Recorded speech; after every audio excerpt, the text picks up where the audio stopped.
டெல்லி சட்டப்பேரவை தேர்தலுக்கான பிரச்சாரம் ஒரு வழியா முடிவுக்கு வந்துருச்சு. ஒரு மாத காலமா தீவிரமா நடந்துகிட்டு இருந்த பிரச்சாரத்துல ஆளும் கட்சியான ஆம் ஆத்மி கட்சிக்கு களத்துல பாஜக ரொம்பவே டஃப் கொடுத்திருக்காங்க. சோ மக்களுடைய மனநிலை இப்போ எப்படி இருக்கு, அங்க ஜெயிக்க போறது யாரு, வெற்றியை தீர்மானிக்க போறது எது, தேர்தலுக்காக கடுமையா சண்டை போட்டுக்கிட்ட அரவிந்த் கெஜ்ரிவாலுடைய ஆம் ஆத்மி கட்சி மற்றும் காங்கிரஸ் கட்சிகள் தேர்தலுக்கு பின்னாடி இந்தியா கூட்டணியில எப்படி இணைந்து பயணிக்க போறாங்கன்னு பல கேள்விகள் இருக்கு. அந்த கேள்விகளுக்கான பதில ஒவ்வொன்னா பார்க்கலாம். டெல்லி மக்களுடைய மனநிலை இப்போ எப்படி இருக்குன்னு கேட்டா, அதை மாத்துறதுக்காக அரசியல் கட்சிகள் தங்களுடைய பிரச்சாரங்களை என்ன மாதிரி வியூகங்களை வகுத்துக்கிட்டாங்க, என்ன மாதிரியான வாக்குறுதிகளை கொடுத்தாங்க அப்படிங்கறத பார்க்க வேண்டியது கட்டாயம். அரவிந்த் கெஜ்ரிவாலுடைய ஆம் ஆத்மி கட்சியை பொறுத்த வரைக்கும் கெஜ்ரிவால் கா கேரண்டி அப்படின்னு ஒரு 15 முக்கியமான வாக்குறுதிகளை கொடுத்திருந்தாங்க.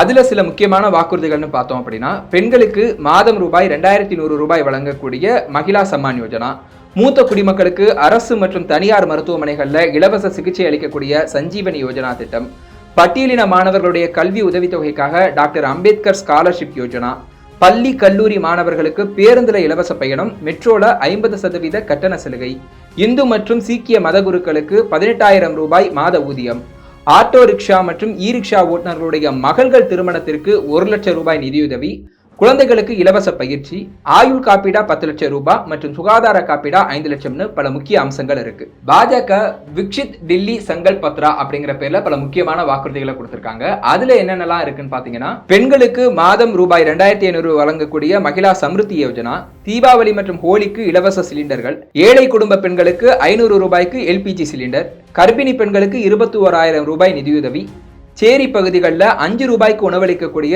அடல் கேன்டீன்ஸ் அமைப்போம்னு சொல்லியிருக்காங்க. பட்டியலின மாணவர்களுக்கு மாதம் ரூபாய் 1000 உதவித்தொகை கொடுக்கிறோம். ஆட்டோ டாக்ஸி டிரைவர்களுக்கு நலவாரியம், ஆயுள் காப்பீடா 10 லட்சம், விபத்து காப்பீடா 5 லட்சம்னு பல வாக்குறுதிகளை பாஜகவும் அள்ளி அரைச்சிருக்கு. இது போக காங்கிரஸ் கட்சி தங்களுடைய தேர்தல் அறிக்கையிலையும் கூட பல முக்கியமான திட்டங்களை அறிவிச்சிருக்காங்க. அதுல என்ன இருக்குன்னு பார்த்தோம்னா, பெண்களுக்கு பியாரி தீதி யோஜனா திட்டத்தின் கீழே மாதம் 2500 ரூபாய் நிதியுதவி கொடுக்கிறோம். டெல்லியில சாதிவாரி கணக்கெடுப்பு நடத்துறோம். இளைஞர்களுக்கு அரசு அல்லது தனியார் நிறுவனங்கள்ல மாதம் 8,500 ரூபாய் ஊதியத்தோட பயிற்சி கொடுக்கிறோம். மூத்த குடிமக்கள், கைம்பெண்கள், மாற்றுத்திறனாளிகள், 3ஆம் பாலினத்தவருக்கு மாதம் 500 ரூபாய் நிதியுதவின்னு பல அறிவிப்புகளை காங்கிரஸ் கட்சியும் கூட வெளியிட்டு இருக்கு. இந்த வாக்குறுதிகள் மட்டும் இல்லாம களத்திலையும் கூட அரசியல் கட்சி தலைவர்கள் ரொம்ப தீவிரமா தங்களுடைய பிரச்சாரங்களை பண்ணிட்டு இருக்காங்க. உதாரணத்துக்கு சொல்லணும் அப்படின்னா, பிரதமர் நரேந்திர மோடி டெல்லி தேர்தல் பிரச்சாரத்துல முதலாக பிரச்சாரத்துக்கு வரும்போது ஒரு 43 நிமிடம் பேசுறாரு. இந்த 43 நிமிஷத்துல 39 நிமிஷம் ஆம் ஆத்மி கட்சியை அட்டாக் பண்ணி மட்டுமே பேசுறாரு. அதுவும் ஆம் ஆத்மி கட்சியை டெல்லிக்கு நேர்ந்த பேரழிவு, அதாவது ஆப்டா கட்சி அப்படின்னு விமர்சிச்சாரு. இன்னொரு பக்கம் முதலமைச்சராக இருந்த போது கெஜ்ரிவால் முதலமைச்சர்களுக்கான இல்லத்தை புனரமைத்தாரு.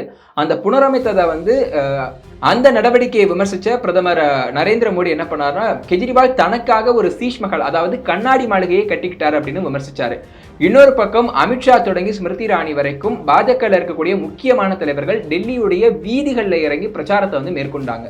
காங்கிரஸ் கட்சியும் இதுக்கு கொஞ்சமும் சலைச்சதில்ல. காங்கிரஸ் கட்சி என்ன மாதிரியான பிரச்சாரங்கள் எடுத்தாங்கன்னா, அரவிந்த் கெஜ்ரிவாலை பாஜகவோட ஒப்பிட்டது, நரேந்திர மோடியோட ஒப்பிட்டது, அரவிந்த் கெஜ்ரிவால் ஒரு தேச துரோகிங்கிற லெவலுக்கு இறங்கி அட்டாக் பண்ணி பேசினாங்க. இது மட்டும் இல்லாம அரவிந்த் கெஜ்ரிவாலுடைய ஆட்சி குறித்த ஒரு சார்ஜ் ஷீட்டையும் கூட அவங்க ரிலீஸ் பண்ணாங்க. இது எல்லாமே இந்தியா கூட்டணியில அங்கம் வைக்கக்கூடிய ஆம் ஆத்மி கட்சிக்கு ரொம்பவே நெருடலா இருந்தது. அவங்க தங்களுடைய கண்டனங்களும் பதிவு செஞ்சிருந்தாங்க. அரவிந்த் கெஜ்ரிவால் வேன்ல ஒரு ஸ்வெட்டர் போட்டுக்கிட்டு டெல்லிக்கு வந்தாரு, ஆட்சியை பிடிச்சாரு. இப்ப அதுல இருந்து இறங்கி தன்னுடைய கண்ணாடி மாளிகைக்குள்ள போயிட்டாரு அப்படின்னு பிரதமர் நரேந்திர மோடி எதை கண்ணாடி மாளிகைன்னு சொல்லி அரவிந்த் கெஜ்ரிவாலை அட்டாக் பண்ணாரோ அதே ஒரு நரேட்டிவை கையில் எடுத்து ராகுல் காந்தியும் அரவிந்த் கெஜ்ரிவாலை அட்டாக் பண்ணியிருக்காரு. ஆட்சிக்கு வந்துட்டா 5 வருஷத்துல யமுனா நதியை சுத்தம் பண்ணிடுவேன்னு கெஜ்ரிவால் சொல்லியிருந்தாரு. ஆனா இன்னமும் அது அழுக்காதான் இருக்கு. இதுல இருந்து கொஞ்சம் தண்ணியை எடுத்து கெஜ்ரிவால் குடிக்கணும் அப்படின்னு நான் அவருக்கு சவால் விடுறேன். ஒருவேளை அவர் குடிச்சிட்டாருன்னா அவரை நான் மருத்துவமனையில போய் பாக்குறேன் அப்படின்னு ராகுல் காந்தி டைரக்டா அரவிந்த் கெஜ்ரிவாலை அட்டாக் பண்ணியிருக்காரு.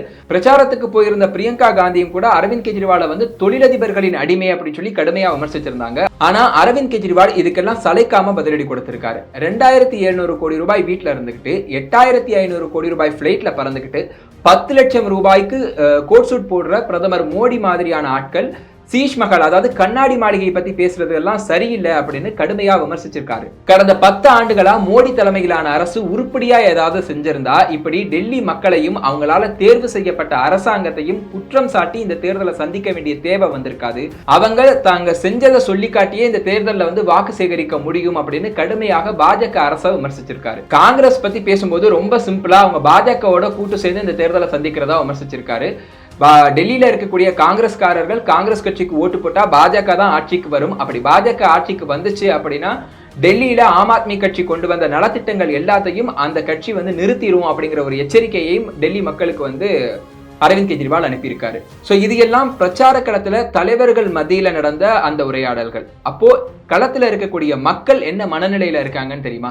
டெல்லியை பொறுத்த வரைக்கும் 30 விழுக்காடு பூர்வஞ்சாலிகள்னு சொல்லப்படுற பீகார் மற்றும் உத்தரப்பிரதேச புலம்பெயர் மக்கள் வந்து வசிக்கிறாங்க. ஸோ இவங்களை அட்ராக்ட் பண்ணணும், இவங்களுடைய ஓட்டுகள் யாருக்கு போதோ அவங்க வெற்றி பெறுவதற்கான சான்சஸ் அதிகம். ஸோ யார் அவங்களுடைய ஓட்டுகளை எடுக்க போறாங்கிறது பெரிய கேள்விக்குறி.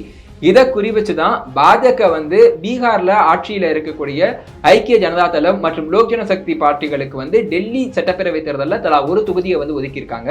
அது மட்டும் இல்லாம இப்போ சமீபத்தில் தாக்கல் செய்யப்பட்ட மத்திய பட்ஜெட்ல பீகாருக்குன்னு பல திட்டங்கள் வந்து அறிவிக்கப்பட்டிருக்கு. ஸோ இது எல்லாமே டெல்லியில வசிக்கக்கூடிய அந்த பூர்வஜாலிகள் மத்தியில ஒரு தாக்கத்தை ஏற்படுத்தும், அவருடைய ஓட்டுக்களை வந்து கொஞ்சம் பாஜக பக்கம் திருப்பும் அப்படின்னு அரசியல் விமர்சகர்கள் வந்து எதிர்பார்க்கிறாங்க. டெல்லியில இன்னொரு முக்கியமான சமூகம்னு பார்த்தோம்னா சிறுபான்மையின சமூகம். இந்த சிறுபான்மையின சமூகத்துல 13 விழுக்காடு வந்து முஸ்லிம்கள் இருக்காங்க. 2013ஆம் ஆண்டுக்கு முன்னாடி வரைக்கும் முஸ்லிம்களுடைய ஓட்டு வந்து முழுக்க முழுக்க காங்கிரஸ் பக்கம் தான் போய்கிட்டு இருந்தது. ஆம் ஆத்மி கட்சி ஆட்சிக்கு வந்ததுக்கு பின்னாடி 2020ஆம் ஆண்டு வரைக்கும் அவருடைய ஓட்டுகள் அப்படியே ஆம் ஆத்மி கட்சி பக்கம் வந்து தாவுச்சு. ஆனா 2020ஆம் ஆண்டு சிஏஏ மற்றும் என்ஆர்சிக்கு எதிரான போராட்டத்தின் போது டெல்லியில நடந்த கலவரத்துல ஆம் ஆத்மி கட்சியுடைய அரசு, அரவிந்த் கெஜ்ரிவாலின் அரசு முஸ்லிம்கள் பக்கம் நிக்கல அப்படிங்கிறது மிகப்பெரிய குற்றச்சாட்டா இருக்கு. சோ இந்த முறை அவர்கள் வந்து அரவிந்த் கெஜ்ரிவாலின் ஆம் ஆத்மி கட்சி பக்கம் நிக்க போறாங்களா, அப்படி இல்லனா தனிச்சு நிக்கக்கூடிய காங்கிரஸ் பக்கம் நிக்க போறாங்களா அப்படிங்கிறது ஒரு பெரிய கேள்விக்குறி. சோ இங்க ஓட்டுகள் பிரிகிறதுக்கான வாய்ப்பு இருக்கு. அந்த வாய்ப்பை பயன்படுத்திக்கிறதுக்காக தான் ஹைதராபாத்ல இருக்கக்கூடிய அசாதுதீன் ஓவைசி உடைய ஏஐஎம்ஐஎம் கட்சி வந்து இப்ப டெல்லியில வந்து களமிறங்கி இருக்காங்க. சோ இங்க முஸ்லிம்களுடைய வாக்குகள் யார் பக்கம் போக போகுது அப்படிங்கிறதும் பெரிய கேள்விக்குறி தான். இது தவிர ஓபிசிக்கள் மற்றும் பட்டியலின மக்களுடைய வாக்குகள் இருக்கு. இதுல பட்டியலின மக்களுடைய வாக்குகளை குறி வச்சுதான் பாஜக மற்றும் அரவிந்த் கெஜ்ரிவாலுடைய ஆம் ஆத்மி கட்சிகள் வந்து அம்பேத்கர் ஸ்காலர்ஷிப் அப்படிங்கிற பேர்ல மாணவர்களுக்கான உதவித்தொகைகளை வந்து அறிவிச்சிருக்காங்க. பொதுவாகவே டெல்லியை பொறுத்த வரைக்கும் அங்க சாதி அரசியல் அப்படிங்கிறது வேட்பாளர்களை தேர்வு செய்யற வரைக்கும் தான் இருக்கும். களத்துக்கு போயிட்டோம் அப்படின்னா அங்க களம் வந்து வர்க்க வேறுபாடுகள், அதாவது ஏழை பணக்காரர்கள் இடையிலான அந்த வேறுபாடுகளை நோக்கி தான் தேர்தல் வந்து நடக்கும். சோ இதை மனசுல வச்சுக்கிட்டு தான் அரவிந்த் கெஜ்ரிவாலுடைய கட்சி வந்து ரிக்ஷாவாலாக்களுக்கான திட்டங்களை அறிவிச்சிருக்கிறத நம்ம பார்க்க முடியுது. எந்த அளவுக்குன்னு பார்த்தோம் அப்படின்னா இ ரிக்ஷா ஓட்டுநர்களுடைய மகள்களின் திருமணங்களின் போது வந்து 1 லட்சம் ரூபாய் வந்து நிதியுதவி கொடுக்குறேன்னு சொல்லி இருக்கிறது. அதற்கப்புறம் அவர்களுக்கான ஆயுள் காப்பீடா 10 லட்சம் ரூபாய், அதுக்கப்புறம் சுகாதார காப்பீடு 5 லட்சம் ரூபாய் கொடுக்குறேன் அப்படிங்கிறதெல்லாம் இந்த வர்க்க வேறுபாட்டில் அடித்தட்டு மக்களாக அல்லது மிடில் கிளாஸ் மக்களாக இருக்கக்கூடியவர்களுடைய ஓட்டுகளை குறி வச்சு அரவிந்த் கெஜ்ரிவால் போட்ட தூண்டில் தான். இதே போல பாஜகவும் கூட ஆட்டோ டாக்ஸி டிரைவர்ஸை குறி வச்சு தங்களுடைய ஸ்கீம்ஸ் அறிவிச்சிருக்கிறத நம்மளால பார்க்க முடியும். அவர்களுக்கான ஒரு வெல்ஃபேர் போர்டு அமைக்கிறதா இருக்கட்டும், இல்ல 10 லட்சம் ரூபாய்க்கு வந்து ஆயுள் காப்பீடு, 5 லட்சம் ரூபாய்க்கு விபத்து காப்பீடு அப்படிங்கிற அவர்களுடைய அறிவிப்பா இருக்கட்டும், இது எல்லாமே அவர்களும் தேர்தல் கள அரசியலை புரிஞ்சுக்கிட்டு மிடில் கிளாஸை குறி வைக்கிறத தான் நம்மளால பார்க்க முடியுது. இந்த வாக்குறுதிகள், தேர்தல் பிரச்சார வியூகங்கள், இது எல்லாமே உண்மையாகவே கள அரசியலை மாத்தி இருக்குன்னு தான் சொல்லணும். ஏன்னா ஜனவரி மாதத்துல இந்த சட்டப்பேரவை தேர்தல் அறிவிக்கப்படும் போது களம் ஏறக்குறைய வந்து ஆம் ஆத்மி கட்சிக்கு சாதகமா இருப்பதா தான் சொல்லப்பட்டது. ஆனா இப்போ வந்து அங்க ஆம் ஆத்மி கட்சிக்கும் பாஜகவுக்கும் இடையில கடுமையான ஒரு டஃப் ஃபைட் போய்கிட்டு இருக்கு. இது ஏன் அப்படின்னு பார்த்தோம்னா கடந்த வாரம் திடீர்னு பாஜக வந்து ரொம்ப இன்ட்ரெஸ்ட் எடுத்து இந்த டெல்லி தேர்தலை வந்து அணுக ஆரம்பிக்கிறாங்க. எந்த அளவுக்கு அப்படின்னு பார்த்தோம்னா ஒரே நாள்ல 100 அமைப்பு கூட்டங்கள், 20 பொதுக்கூட்டங்கள், 70,000 குடும்பங்களை நேரடியா சந்திச்சு வாக்கு கேட்கிறது அப்படின்னு சொல்லிட்டு ஒட்டுமொத்த பாஜகவையும் களத்துல இறக்கிவிட்டு ரொம்ப தீவிரமா அங்க வந்து பிரச்சாரத்தை வந்து மேற்கொண்டிருக்காங்க. சோ இது வந்து ஆம் ஆத்மி கட்சிக்கு சோதனை காலம் தான் சொல்லணும். ஏன் அப்படின்னா டெல்லி முதலமைச்சராக அரவிந்த் கெஜ்ரிவால் இருக்கும்போது தன்னுடைய பதவியை ராஜினாமா செய்யும் போது மக்கள் வந்து தான் வந்து ஊழல் குற்றமற்றவன் அப்படின்னு நிரூபிச்சா மட்டும்தான் முதலமைச்சர் நாற்காலிக்கு போய் உட்காருவேன் அப்படின்னு சொல்லியிருந்தாரு.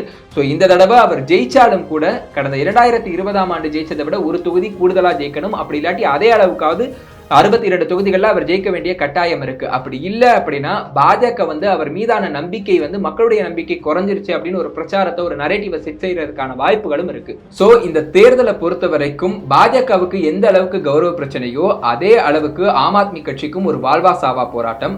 2013ஆம் ஆண்டுக்கு முன்னாடி வரைக்கும் 15 ஆண்டுகளாக ஆட்சியில் இருந்த காங்கிரஸ் கட்சிக்கும் டெல்லியுடைய இந்த சட்டப்பேரவை தேர்தல் ஒரு எக்ஸிஸ்டென்ஷியல் கிரைசிஸ் தான்.